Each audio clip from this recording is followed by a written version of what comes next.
Est-ce que vous aimez lire pendant l'été?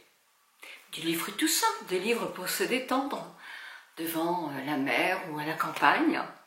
Bonne lecture, moi j'adore. Bonjour, bonjour à vous toutes, bonjour à vous tous. Bon, je m'aperçois que j'ai une tâche, mais bon, je pense que vous n'allez pas la voir, de toute façon il n'y a pas mort d'homme. Donc je vais vous parler de 3 livres. Alors, tout d'abord, peut-être que le nom va vous dire quelque chose, c'est Agnès Le Digue. Et le titre, c'est Se le dire enfin. Alors, ça c'est un roman en livre de poche. Hein. J'ai acheté des livres de poche, sauf un. Et c'est une histoire d'un couple.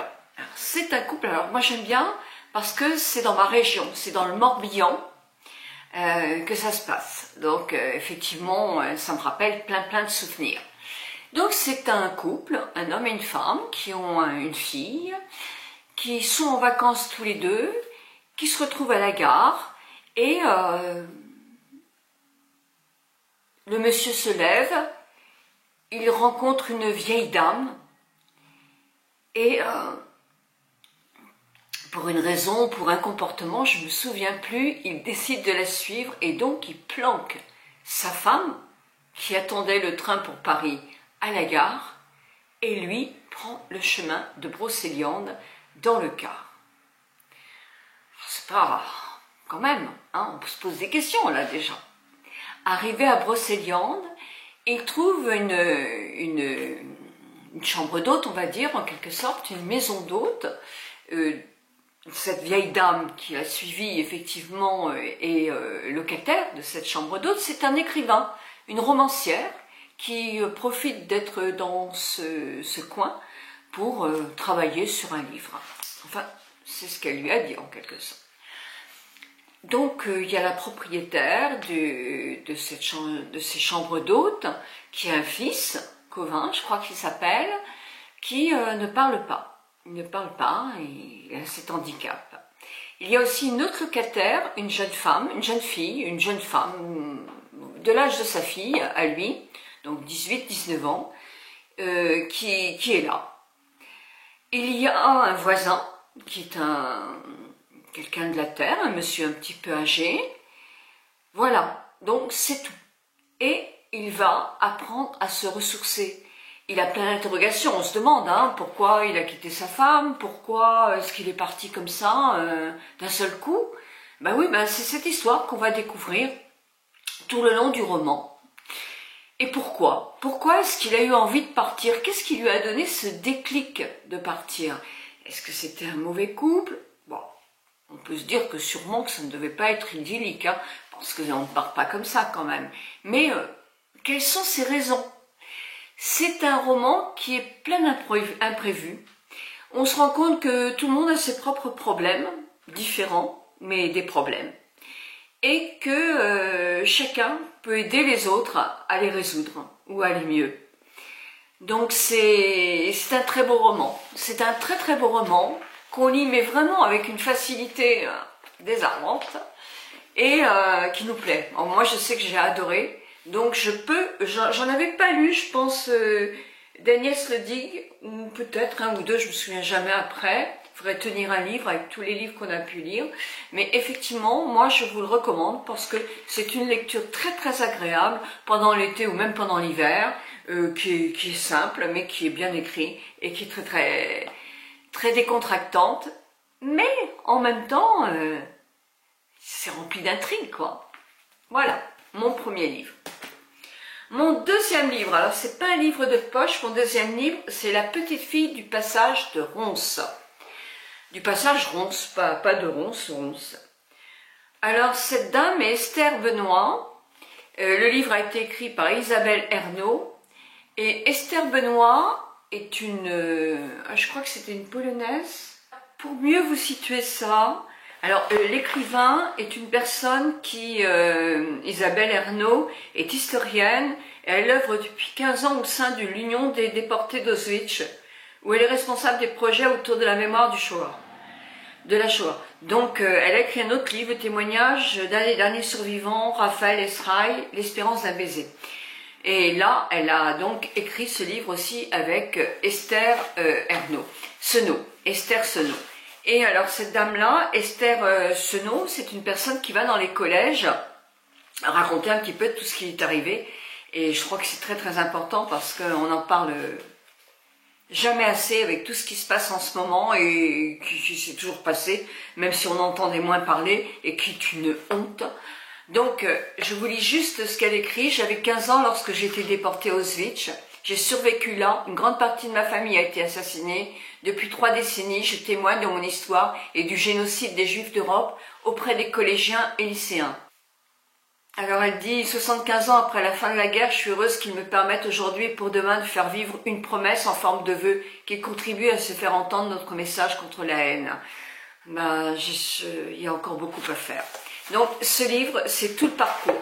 Tout le parcours de cette famille qui arrive, et qui n'est pas une famille riche, qui est une famille de gens qui travaillent dans les tissus, dans la confection, mais sans être des gens riches, et qui vivent dans un passage qui s'appelle Ronce. Ce passage de Paris a disparu maintenant, et effectivement, comme vous le savez, c'est même pas la peine de vous raconter, bien sûr, il y a eu tellement de déportés qu'elle a fait partie, elle a été cachée longtemps par des personnes, et puis elle a été reprise, elle a été déportée, elle a vu sa famille, une partie de sa famille, une de ses sœurs avec elle mourir, et son histoire me parle aussi parce que ça me parle de Simone Veil, dans des circonstances différentes, mais qui se rapprochent complètement, puisqu'elle aussi a perdu beaucoup de sa famille à Auschwitz.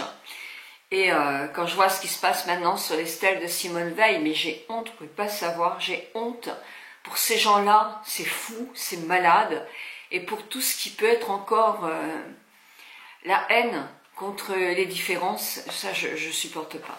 Donc moi j'ai toujours été très très dépitée devant tout ce qui est arrivé. Je ne trouvais pas mon mot parce que je comprends pas. Je comprends pas la haine vis-à-vis des gens. Quand on n'aime pas, on fréquente pas les gens. Mais pourquoi une haine? Qu'est-ce qu'ils vous ont fait? Qu'est-ce qu'ils vous ont retiré? Qu'est-ce que ça va vous apporter d'avoir autant de haine? Non, je deviendrais violente avec ça. Parce que franchement, c'est quelque chose qui me peine. Mais vraiment, et je n'aurais aucune tolérance. Ça, je trouve vraiment horrible, horrible, horrible. Et je ne sais pas comment on pourrait arriver à ce que ça se termine, quoi. Parce que il n'y a pas de mots, il n'y a pas de mots. Alors, mon dernier livre, alors je l'ai lu, celui-là. Alors, vous allez me dire, décidément, tu es toujours dans les histoires de juifs, bah oui, je suis... J'ai cette culture aussi parce que j'avais un grand-père, je vous l'ai raconté, un grand-père et une grand-mère, des gens tout simples, à Saint-Maur, qui habitaient juste en face des choses de la Gestapo, à Saint-Maur. Ma famille avait comment on appelait ça, une lavanderia, non, ça c'est en Italie qu'on appelle ça une lavanderia, mais une sorte de pressing, mais un pressing, vous savez, il y avait encore les fers très lourds, des filets où les gens apportaient leur linge, et en plus, étant devant le camp de SS, la Gestapo, eh ben, ils avaient tout le linge de la Gestapo à nettoyer. Donc je vous dis pas. Et en plus, dans la famille de ma grand-mère, un de ses frères avait épousé une jeune femme juive. Ils avaient eu 2 enfants. Donc je n'ai jamais su ce qui est devenu cette jeune femme juive et son mari. Je ne sais pas du tout. En tout cas, les enfants ont été confiés à mes grands-parents, qui les ont cachés pendant toute la guerre. Et mon grand-père a été dénoncé par un voisin. C'est beau, c'est vraiment beau. Et il a été déporté à Pithiviers, où il a vraiment souffert pendant des années. Comme c'était une grande famille, les enfants avaient été envoyés dans un autre chose, parce que je sais pas, on avait dû dire que mon grand-père avait été dénoncé, peu importe, je connais pas toute l'histoire.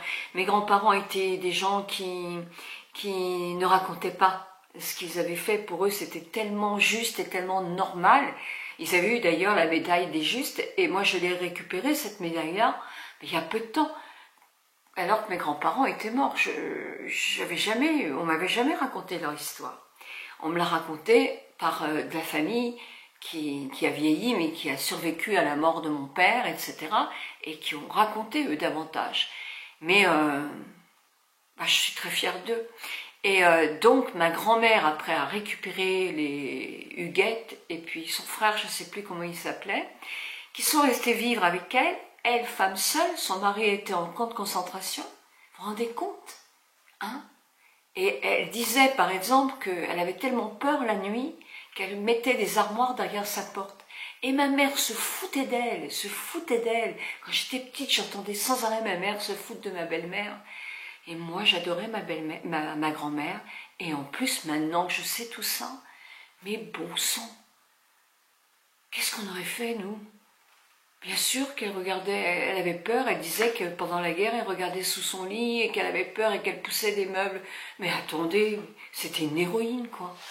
Non, c'est fou. Donc moi, je suis très sensible à ça, et depuis la nuit des temps, je ne sais pas pourquoi, depuis que je suis toute petite, j'ai toujours été sensible. J'interrogeais tout le monde, et puis on me disait, oh, la guerre, parce qu'il avait vécu, mes parents, la guerre. Arrête de nous parler de la guerre, bon, voilà, moi j'ai toujours été très intéressée par ça. Et complètement révoltée de ce qui peut arriver, effectivement, à des peuples comme les Juifs, parce que ça, je ne comprendrai jamais. Alors, si vous n'êtes pas de mon avis, vous avez le droit. Ceci dit, ne mettez pas de commentaires parce que je les supprime tout de suite. Je n'aurai aucune indulgence. Je suis chez moi et je dis ce que je veux. Si les gens ne sont pas contents, ils ne viennent pas. Puis c'est tout. Donc, c'est l'histoire d'amour d'Alma et de William. Je ne sais pas si je prononce bien. Dans une Vienne, ils se rendent compte qu'ils sont viennois. Alors, il y a de l'argent là-dedans par contre, ils se rencontrent dans les années 30, ils se marient, ils s'aiment, ils sont beaux, ils sont jeunes, voilà. Et la guerre arrive, et bien avant la guerre, il faut déjà qu'ils évacuent parce qu'on leur confisque tout. Donc ils partent, et ils ont une épopée épouvantable, jusqu'à avec une entreprise qui est effectivement juive, qui essaye effectivement de sauver le maximum de gens, mais qui les emmène dans des lieux et puis dans des circonstances. Ils ont fait un voyage, mais c'est horrible, quoi, horrible, avec un de leurs enfants qui était né. Et ils arrivent quand même au bout de plein d'aventures en Amérique du Sud, dans une sorte de kibbutz, on va dire, je ne sais plus si ça se prononce comme ça, ne m'en voulez pas, où effectivement ils sont concentrés entre eux et où ils vont développer ou de l'agriculture ou des élevages, etc. Et il faut reconnaître que ces gens sont hyper courageux, donc ils s'en sortent très bien. C'est une histoire d'amour. Donc c'est une histoire d'amour qui a le vécu de quelqu'un qui a 30 ans au début de la page, non, 22 ans au début de la page, et qui va avoir 55 ans à la fin de ce premier tome. Hein. Les enfants ont grandi, la situation s'est arrangée, beaucoup de juifs qui étaient effectivement là-bas en Amérique du Sud, après la guerre, ont regagné ou Israël, ou Paris, ou Amsterdam, moi j'en sais rien, mais voilà, c'est toute une histoire. Et moi, je suis folle. Alors ça a quand même 600 ou 700 pages. Hein. Je l'ai lu en 3 jours, tellement c'était bien. Et il y a une suite, il y a 2 autres tomes. Il y a la suite, c'est avec sa fille, Ruthie, qui part à New York, aux États-Unis. Et il y a un 3e tome, et la vie continue, je pense que ça s'appelle comme ça. Et moi j'en suis au 2e et tout aussi passionnant, donc je vous en parlerai plus longuement la prochaine fois, mais franchement, allez voir, ça s'appelle Les Déracinés et c'est Catherine Bardon. Voilà, eh bien, dites-moi vous aussi, parce que je pense que ça, je l'ai lu grâce à vos commentaires.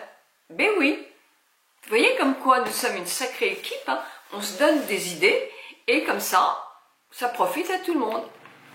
Eh bien mes amis, je vais vous souhaiter une très bonne journée. Il fait beau, ça s'est réveillé ce matin, il faisait un temps franchement moche. Et puis voilà, ça y est, ça commence à se lever. Donc qu'est-ce que je vais faire? Je vais aller enlever mes boucles d'oreilles, enlever un petit peu de maquillage, mettre mon maillot de bain et direction piscine. Parce que il faut absolument que je continue à me bouger comme ça me fait du bien et j'en ai de plus en plus envie. Donc 1000 bisous à vous toutes et à vous tous. Je vous retrouve pour une vidéo, vendredi évidemment, et j'avoue que je ne sais pas quel thème. Alors, j'ai besoin de vous pour m'aider. Dites-moi ce que vous avez envie qu'on fasse ensemble ce vendredi. 1000 bisous à vous toutes et à vous tous.